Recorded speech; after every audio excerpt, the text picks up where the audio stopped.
lo que plantean los alcaldes sobre definitivamente descartar el regreso a clases este año y reforzar definitivamente el año 2021? A ver, si bien, como lo hemos dicho en reiteradas oportunidades, no existe una fecha determinada para volver a clase, sí estamos convencidos que precisamente por una razón de equidad es muy importante que los establecimientos se preparen para poder retornar a las clases presenciales en la medida que las condiciones sanitarias así lo permitan, para por esa vía entregarle a todos los alumnos las herramientas que la escuela es capaz de ofrecerles. Nosotros desde el Ministerio de Educación, y también lo han hecho los distintos sostenedores, hemos fortalecido al máximo posible las herramientas de apoyo para una educación a distancia. Pero sabemos también que esas herramientas no llegan de igual manera a todas las familias, a todos los alumnos, ni se distribuyen de la misma forma en el territorio nacional. Y es por eso que, a mi juicio, es un error señalar hoy día que se debe poner término anticipado al año escolar, porque eso en definitiva perjudica enormemente a nuestros niños y jóvenes que en un año totalmente complejo como este deben de todas maneras mantener un ritmo de aprendizaje. Nosotros creemos que el retorno a clases presenciales, cuando desde el punto de vista sanitario sea posible, con gradualidad, con flexibilidad, tomando obviamente todos los resguardos, es una medida de equidad que en definitiva beneficia a las familias y que permite evitar que esta crisis sanitaria se transforme también en una crisis educativa. Ministro, en ese mismo sentido, usted hablaba de la equidad, ¿no? Hay colegios que, particulares, por ejemplo, tienen mayor acceso sus alumnos a Internet y para los que no, se ha podido hacer esta entrega de guías directamente a las personas. No sé si ustedes tienen como una especie de catastro, una especie de cifra diferenciada entre los colegios particulares, los colegios subvencionados y los colegios municipales, finalmente al alcance de las clases online y la penetración que puede tener en sus mismos alumnos. Sí, bueno, efectivamente, la educación a distancia se puede hacer de distintas maneras y en el mundo escolar obviamente que es mucho más difícil reemplazar la educación presencial en la escuela con una educación a distancia. Con todo, las diferencias en acceso a Internet son evidentemente una cuestión que marca muchas diferencias. Y por tanto existen sectores rurales que no tienen la misma conectividad. Nosotros hemos llegado con material físico a esas escuelas, hemos repartido material físico a más de 3.800 escuelas. Hay otras iniciativas como la televisión, la radio que también contribuyen, pero obviamente no se distribuye de la misma manera. E incluso en quienes tienen conectividad, si uno piensa, por ejemplo, en un niño de primero básico que debe estar aprendiendo a leer, si no tiene un adulto que lo pueda guiar permanentemente, la verdad es que es muy difícil que logre ese objetivo. Y por eso yo quiero insistir que precisamente lo que la comunidad necesita es un cierto nivel de certezas.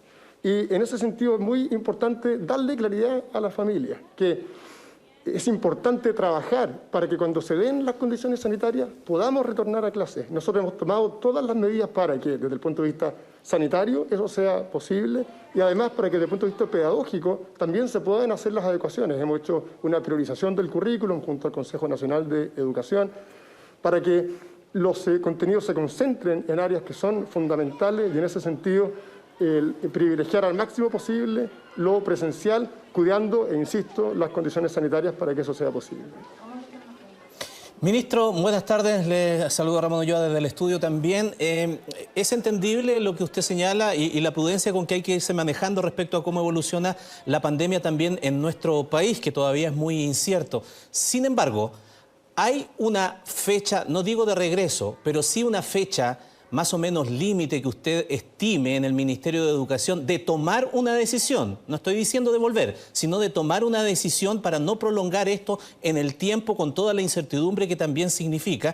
Y se lo pregunto porque si se forzase la situación de todas maneras de cerrar el año con tremendas dificultades, volviendo, no sé, estoy pensando en octubre o a fines de octubre, por decir una fecha nada más, y se cierra el año, igual se va a provocar un perjuicio respecto de los alumnos en todos los niveles, el que está en la etapa recién lectora respecto de otro colegio o los que están en una etapa final ya pensando en adquirir sus conocimientos y ejercitarlos para dar una PSU correspondiente. Por lo tanto, va a haber que llegar a algún instante en tomar esa decisión. ¿Esa fecha, ese límite, sí está? Buenas tardes, Ramón. A ver, lo que nosotros hemos construido del Ministerio es una priorización curricular que opera en términos gráficos como un acordeón. ¿Qué significa esto? Mientras más tiempo tengamos de clases presenciales y lo que se ha hecho también en educación a distancia, mayores serán los contenidos de esa priorización curricular que podrán llevarse adelante. Mientras menos tiempo exista, se concentra ese currículum en aspectos que son fundamentales. Eso es bien importante comprenderlo porque de alguna manera es una respuesta a lo que tú señalas, en el sentido de que tenemos que privilegiar, apenas sea posible desde el punto de vista sanitario, volver a clase. Si eso se dilata, el currículum priorizado permite también hacer las adecuaciones, pero lo que a mi juicio es una cuestión absolutamente equivocada es, faltando 7 meses para que formalmente termine el año escolar, pretender darlo ahora por terminado es, a mi juicio, un profundo error. Ministro, preguntarle también por el tema de las evaluaciones, ¿no? Porque al cerrar el año, pongámonos en una situación hipotética, que en octubre se defina que definitivamente se cierra el año. ¿Qué pasa con las notas? ¿Qué pasa con las evaluaciones?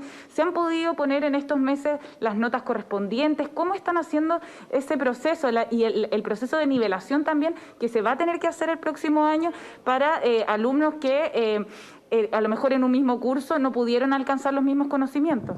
Sí, nosotros mientras están las clases suspendidas, hemos privilegiado a través de orientaciones al sistema escolar que se genere una evaluación formativa. Esto es basado en la retroalimentación y no en la nota específicamente. Ahora, una vez que se pueda volver a clase, hay que, bajo la lógica de este currículum priorizado, sí corresponde que las asignaturas que en ese currículum van a estar establecidas, ya están establecidas, se puedan calificar. Estamos también, y ya lo tenemos listo, trabajando en un diagnóstico integral que deberá llevarse a cabo en cada escuela respecto de cada alumno, tanto para evaluar desde el punto de vista socioemocional como de su ritmo de aprendizaje, cómo llegan, luego pasar a una nivelación y a esta implementación del currículum priorizado que obviamente considera tanto este año como el próximo. El próximo año también va a ser un año distinto, en el que habrá que enlazar muy bien lo que ocurrió cómo efectivamente potenciar a aquellos alumnos que quedaron un poco más rezagados, y todo esto en un contexto en el que tenemos que ponernos un objetivo muy claro, y el objetivo es evitar que, consecuencia del coronavirus, las brechas de aprendizaje que existen en Chile se profundicen, otros problemas que hoy día también están, pero que relativamente controlados, se pueden también hacer más grandes, como por ejemplo la deserción escolar.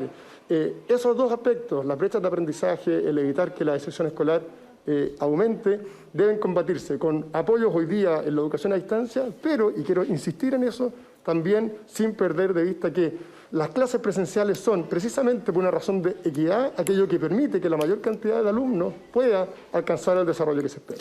Ministro, ¿y esas brechas quedan de manifiesto cuando se hacen las mediciones, por ejemplo, con el CIMSE también, más allá de las críticas que pueda haber a ese instrumento o a cualquier otro? La pregunta es si qué va a pasar entonces con el CIMSE. ¿Hay decisión tomada respecto de aplicarla o de cómo se va a utilizar ese instrumento, y también si ya hay una perspectiva, un paso adelantado respecto de la PSU?